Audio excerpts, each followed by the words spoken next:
செங்கல்ல இருந்து சுண்ணாம்பு வரைக்கும் கஸ்டமருக்கு நாம தானே கேரண்டி. கான்ட்ராக்டர் குமார் மாதிரி ஆளுங்களுக்கு தான் ஜிபிஆரின் டிஎம்டி கம்பிகள். தமிழ்நாட்டிற்கு காவிரியில் மேலும் தண்ணீர் திறக்க முடியாது என கர்நாடகா அரசு திட்டவட்டமாக தெரிவித்திருக்கிறது. அண்மை செய்தியாக பார்க்கிறோம். காவிரி ஒழுங்காற்றுக்குழு கூட்டத்தில் கர்நாடகா அரசு திட்டவட்டமாக இந்த முடிவை எடுத்திருப்பதாக வெளியாகி இருக்கிறது. அண்மை செய்தியாக பார்க்கிறோம். தமிழகத்திற்கு மேலும் தண்ணீர் வழங்க முடியாது என கர்நாடக அரசு திட்டவட்டமாக தெரிவித்திருக்கிறது. கூடுதல் விவரங்களை செய்தியாளர் நிரஞ்சனிடம் கேட்கலாம். நிரஞ்சன், இன்றைய கூட்டத்தில் என்னென்ன விஷயங்கள்லாம் விவாதிக்கப்பட்டது? விரிவான விவரம். காவேரி ஒழுங்காற்று குழுவின் 95வது கூட்டம் காணொலி காட்சி வாயிலாக நடைபெற்றது.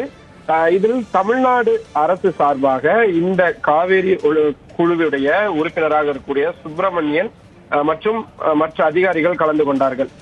குறிப்பாக தமிழ்நாடு அரசை பொறுத்தவரை ஜூன் 1, 2023 முதல் ஏப்ரல் 28, அதாவது 2 தினங்களுக்கு முன்பு வரை 174 டிஎம்சி தண்ணீரை பிலிகுண்டிலிருந்து தமிழ்நாட்டிற்கு உச்சநீதிமன்ற ஆணையின்படி கர்நாடக அரசு திறந்து விட்டிருக்க வேண்டும். ஆனால் வெறும் 78 டிஎம்சி தண்ணீர் மட்டுமே கிடைக்கப்பெற்றிருப்பதாகவும் சுமார் 95 டிஎம்சி தண்ணீர் நிலுவையில் இருப்பதாகவும் தெரிவிக்கப்பட்டிருக்கிறது.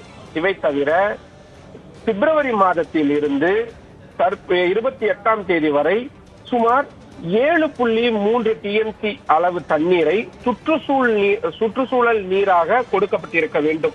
ஆனால் வெறும் 2 டிஎம்சி தண்ணீர் மட்டுமே கிடைக்கப்பெற்றிருப்பதாகவும் 5.3 டிஎம்சி அளவிற்கு குறைபாடு இருப்பதாகவும் தமிழ்நாடு அரசு சார்பாக தெரிவிக்கப்பட்டிருக்கிறது. ஆனால் கர்நாடக அரசு தற்பொழுது கர்நாடகாவின் அணைகளில், குறிப்பாக 4 முக்கிய அணைகளில் இருக்கக்கூடிய நீர் கர்நாடகாவின் குடிநீர் தேவைக்கு மட்டுமே போதுமானதாக இருப்பதால் மேலும் தமிழ்நாட்டிற்கு நீர் திறக்க முடியாது என திட்டவட்டமாக கூறியிருக்கிறார்கள். ஆனால் காவிரி ஒழுங்காற்று குழு என்ன சொல்லி இருக்கிறது என்பதையும் நாம் பார்க்க வேண்டியது. நீண்ட விவாதத்திற்கு பிறகு அந்த குழுவுடைய தலைவராக இருக்கக்கூடியவர் கர்நாடக அரசு மே மாதத்திற்கான சுற்றுச்சூழல் நீரின் அளவான 2.5 டிஎம்சி தண்ணீரை உச்சநீதிமன்றத்தின் ஆணையின்படி திறந்து விடுவதை உறுதி செய்யுமாறு அறிவுறுத்தி இருக்கிறார். மிக மிக முக்கியமானது.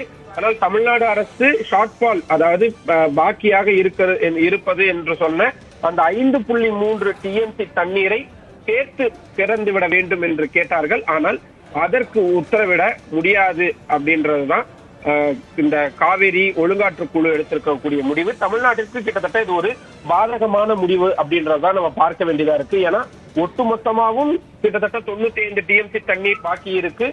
இந்த குறிப்பிட்ட காலகட்டத்திற்கான டிஎம்சி தண்ணீரும் பாக்கி இருக்கு. ஆனா அது எதையுமே திறந்து விடுறதுக்கு கர்நாடக அரசு இசைவு தெரிவிக்கல அப்படின்றத பார்க்க வேண்டியதா இருக்கு. விரிவான விவரங்களுக்கு நன்றி நிரஞ்சன். செங்கல்ல இருந்து சுண்ணாம்பு வரைக்கும் கஸ்டமருக்கு நாம தானே கேரண்டி. கான்ட்ராக்டர் குமார் மாதிரி ஆளுங்களுக்கு தான் ஜிபிஆரின் டிஎம்டி கம்பிகள்.